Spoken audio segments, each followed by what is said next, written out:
God blessings everybody, this is the Gaming Christian with yet again another video, and today I'm going to show you guys my Nintendo 64 collection. Of course, these collections are getting smaller, so the videos are getting shorter, and that's a good thing, right? Okay, let's get it started. First game is 1080 Degrees Snowboarding. Yes, people, another great snowboarding game. This game is absolutely a fantastic snowboarding game. I don't really know if this is the first snowboarding game that was actually good. Forgive me if I'm wrong, but it's a great game nonetheless. It's a pretty early Nintendo 64 game, and it is just great gameplay, great presentation, a great game overall. Next up is another classic. This is Banjo-Kazooie. Yeah, I haven't really recently finished it, but I have played it some time back, and I didn't finish it because I don't know, I didn't feel like it. But it's a great fun platform game with a lot of action adventure elements. I mean, big worlds to explore. This was the time when Rareware was a good company, when they still made good games, when there was really talent. And Banjo-Kazooie is a fun example of that. Next up is another classic, people.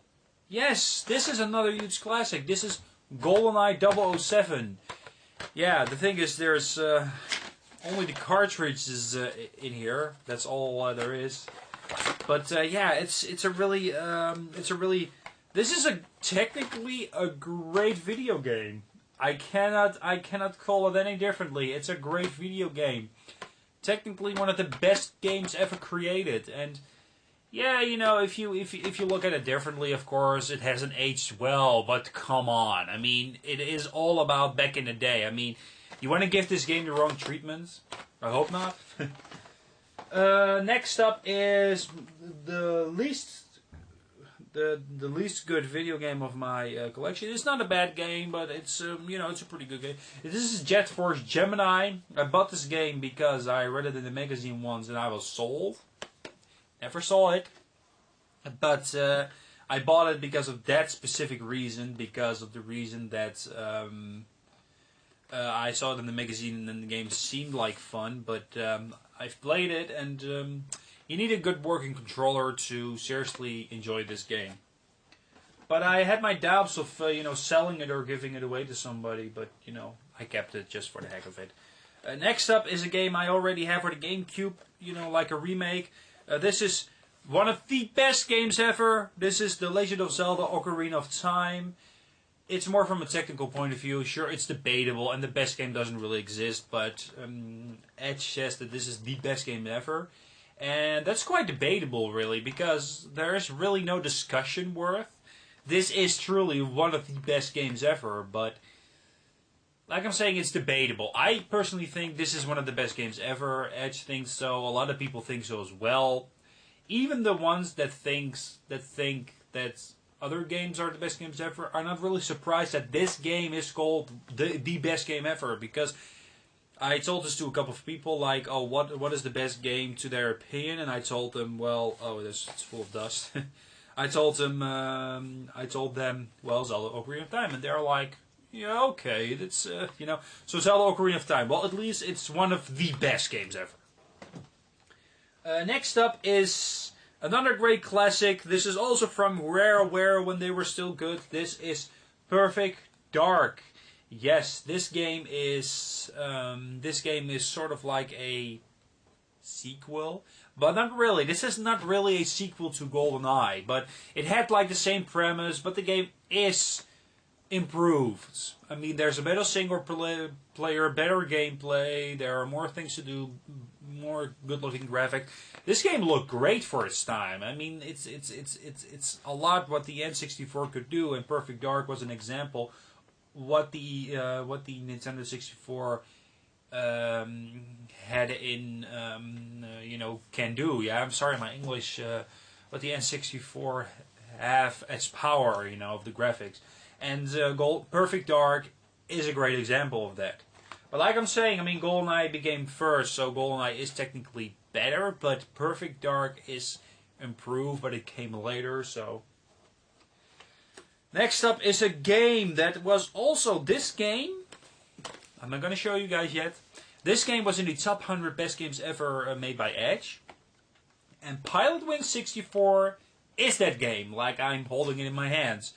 Yes, Pilotwings was in the top 100 best games ever. What makes the game so great is like a GTA in the air. I mean, you have like, you have like a lot of space. I mean, I have Pilotwings for the Super Nintendo, and this is a much better version of the game. But you can fly so many, you can fly a jetpack, you can fly a, how do you call it thing? This little thing over here. Sorry, I can't really see. This little thing over here. Great graphics. It's like, yeah, GTA in the air. I mean, sure, you don't have like a big city there, but you have a lot of freedom, and I guess that's the reason why I liked it. But I never really read that book. I only saw what the games were in that top 100 best games ever, and yeah, this game was in it, and maybe that is the reason why I bought it. But maybe if you guys grew up with the N64, maybe you guys can tell me that this game is fantastic. But I've played it already just to test it out, and I really would say I'm really interested in playing it. I haven't played it yet, so because there's a lot of video games in my collection, as you have seen in these videos. Next up is one of the best games ever. I've already told it with Zelda Ocarina of Time, but like I'm saying, it is debatable because we have Super Mario 64. My goodness, Super Mario 64 has pushed the barrier so far. I mean, 3D, huge levels, 3D platforming at its best. This is actually, I'm not so sure if this is the first one, but what I do know that this is the most revolutionary one. Huge levels, fun levels, great looking game. Personally, I just couldn't get through it because my controller back then for the N64, that little thumbstick, it was kind of broken. It was kind of hanging loose, so I had to buy a new one to fully experience the game. So maybe I'm going to try this game again with the better controller. But seriously, technically speaking, when I say, oh, a game is good, I always mean that from the technical point of view, and Super Mario 64 is fantastic. Okay, it's 2 more games to go. Yeah, we're almost done. This is going to be a short one compared to the others. This is Turok Dinosaur Hunter. A pretty good game. Maybe this is Acclaim's best video game ever. It's not a bad one. I still haven't played this yet, but back in the day, a certain magazine gave this a 99 out of 10. And back in the day, I saw some footages because we didn't have internet, and we saw some footages of this game when you were fighting a T-Rex. It looked awesome back in the day, so I was like, "What? Turok Dinosaur Hunter is awesome!" And this is a pretty cheap, easy to get game, and it's a good first-person shooter. It's not the best first-person shooter for the Nintendo 64. Obvious, with GoldenEye and Perfect Dark there. But Turok Dinosaur Hunter is a game that you could easily put into the top 10 best first-person shooters for the Nintendo 64. Because the Nintendo 64 have a lot of, first-person games, shooters, like ports of all kinds of games, like Hexen and Duke Nukem. And also Turok Dinosaur Hunter. I'm not so sure if you have part 2 for the Nintendo 64. But you know what the heck, a great game just to have in your collection. The last game I have is also a great racing game, but this time on water scooters. This is Wave Race 64. Another great game. A lot of people know this game is a great game, and it's also, there is a box, but the cartridge is pretty much loose in it, so why am I showing you guys that? I have no idea. It's one of the secrets.